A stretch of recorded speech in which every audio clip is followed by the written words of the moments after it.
नमस्कार दोस्तों, स्वागत है आपका क्रेजी क्रिप्टो विंटू में।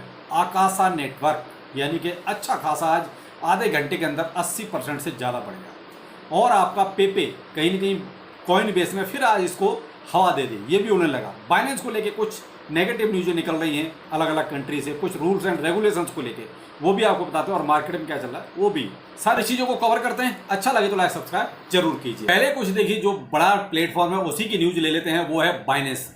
तो देखिए, बाइनेंस के साथ कुछ थोड़ी सी रूल्स एंड रेगुलेशंस को लेके अलग अलग जगह जो है कुछ न कुछ प्रॉब्लम्स चल ही रही हैं। अब कनाडा ने जो है इनको एक तरह से सू कर दिया है कि भाई आप जो है इलीगल तरीके से यहाँ काम कर रहे हैं और जो भी आपके ट्रांजैक्शन है वो भी सारे इलीगल हैं। तो ये तो कनाडा की तरफ से होता है कि शुरू से ही रहा है, कुछ ना कुछ ऐसा। वो कई सारी क्रिप्टो करेंसी वो बैन भी लगा चुके हैं, बहुत सारे ऐसे नियम कानून ऐसे बना चुके हैं। तो बाइनेंस को उन्होंने एक तरह से सू कर दिया।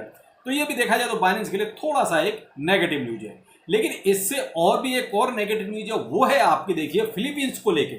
फिलीपींस ने क्या करा है, इनको एक तरह से, इनको क्या, गूगल को और iOS यानी कि एप्पल को, दोनों को इन्होंने बोल दिया कि भाई इनका ऐप जो है यहाँ से हटा दीजिए हमारी कंट्री से। ये सेम केस वही हो गया जैसा इंडिया में है।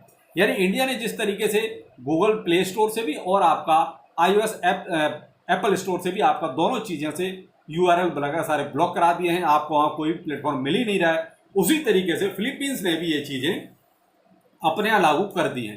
तो देखा जाए तो बाइनेंस के लिए वहाँ से भी नेगेटिव न्यूज है। ऐसा नहीं लग रहा कि मार्केट पर कोई बहुत बड़ा इम्पैक्ट पड़ने वाला है, क्योंकि मार्केट ऑलरेडी अपने हिसाब से देखिए चल ही रहा है। इन चीज़ों का शायद ही कुछ ज़्यादा इम्पैक्ट पड़े, मुझे तो ज़्यादा उम्मीद नहीं है कि इनका कोई बहुत ज़्यादा इम्पैक्ट मार्केट पर आने वाला है। लेकिन क्या है कि भाई कम से कम आपके जहन में ये चीज़ें होनी चाहिए कि क्या कुछ ऐसा चल भी रहा है। अब यहाँ पर चलिए, आज जब ये चला है तो एक और आपको एक पॉजिटिव न्यूज भी यहाँ पर लगे हाथों दे ही देते हैं, जो बाइनेंस को लेकर ही है। बाइनेंस अपने लॉन्च पूल पर 53 प्रोजेक्ट यानी कि अब तक 53वां प्रोजेक्ट इनके लॉन्च पूल पर आ रहा है, वो है रेंजो प्रोटोकॉल। अब ये बाइनेंस भी पता नहीं कहाँ से ऐसे प्रोजेक्ट लेके आता है जिनके बारे में ज़्यादा लोग सोचते भी नहीं। अब ये रेंजो प्रोटोकॉल आ रहा है, क्या आपने कभी सोचा? नहीं। इसका हमने भाई देखो नाम जरूर सुना था, लेकिन ये नहीं सुना था कि भाई ये इतनी जल्दी बाइनेंस पर आ जाएगा। इससे पहले भी जो प्रोजेक्ट आए हैं उनका भी यही हाल है, यानी कि जो पुराने आपके प्रोजेक्ट हैं वो सब ऐसे ही पड़े हुए हैं, उनको ज़्यादा भाव बाइनेंस नहीं दे रहा है। ये नए नए प्रोजेक्ट जो आ रहे हैं उनको देखिए, ये अभी कहीं भी ऐसी कोई खास लॉन्चिंग है ही नहीं इनकी। अब क्या है, धड़ाधड़ लॉन्चिंग होगी और रेंजो प्रोटोकॉल आपका आसमान छुएगा। लेकिन क्या है, जब होगा तब होगा, वो एक अलग चीज़ है। लेकिन लॉन्च पूल पर आ गया तो यहाँ एक चीज़ तो कन्फर्म है, और वो है BNB का प्राइस बढ़ना, क्योंकि कहीं ना कहीं स्टेकिंग होगी।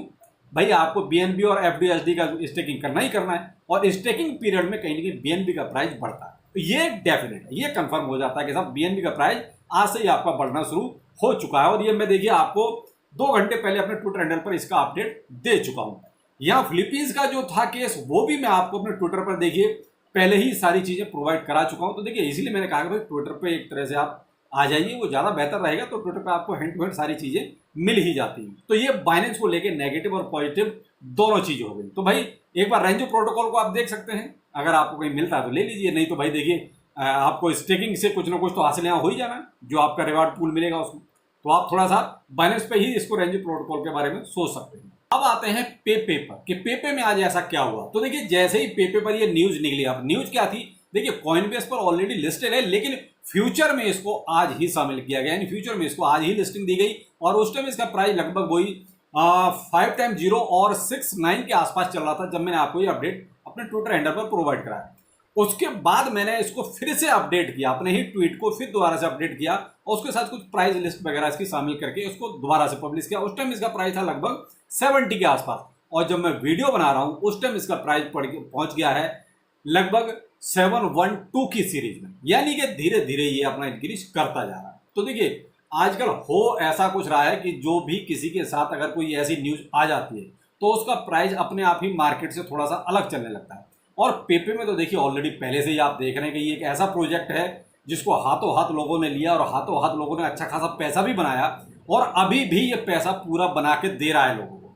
तो यहाँ क्या है, थोड़ा सा बस एंट्री और एग्जिट का आपको ध्यान रखना है। तो वो ये ना, देखिए अगर आपने मान लीजिए अभी जैसे ये न्यूज फ्लैश हुई और 68 और 69 की सीरीज पे अगर सपोज आपने एंट्री ली भी है, तो भी आपको यहाँ तक भी, जब मैं वीडियो बना रहा हूँ यहाँ तक भी आपको बहुत अच्छा प्रॉफिट हो रहा है। लेकिन भाई इंटरनल कोई नहीं बता सकता कि भाई साहब लिस्टिंग से आपको पहले कोई चीज़ बताई जाए कि बिल्कुल साहब ऐसा होने वाला है, आप ऐसा कर लीजिए, नहीं साहब, ये तो बहुत ही इंटरनल लोग होते हैं वही चीज़ कर पाते हैं, वरना ये चीज़ देखिए पहले नहीं पता चलती है। लेकिन हाँ, हम थोड़ा सा टाइम का मैनेजमेंट जरूर कर सकते हैं। जैसे ये न्यूज़ पब्लिश हुई, मैंने तुरंत इसको ट्विटर पर अपडेट किया, तो मैंने कहा ना, देखिए मैंने आपको प्राइस के हिसाब से बताया 68 69 की सीरीज पे चल रहा था और अभी आपका धीरे धीरे बढ़ रहा है, तो 70 और 71 के आसपास तो अभी भी पहुंच गया। तो मैं कहता हूँ यहाँ तक भी रहा तो भी तो प्रॉफिट अच्छा बन गया। तो भाई कुछ इसी तरीके से आप अगर करंट में अपडेट रहेंगे तो ज़्यादा बेहतर रहेगा। और कभी भी कुछ भी हो सकता है। इसका आज का ही जीता जागता उदाहरण है AKT यानी आकाश नेटवर्क।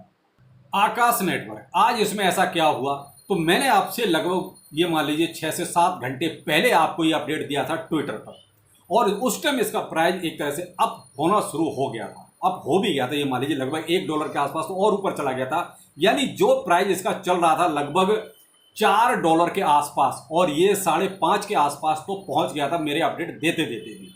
उसके बाद ये लगभग $7 से भी ऊपर तक गया, और अब जो है ये फिर से $5.6 के आसपास चल रहा है।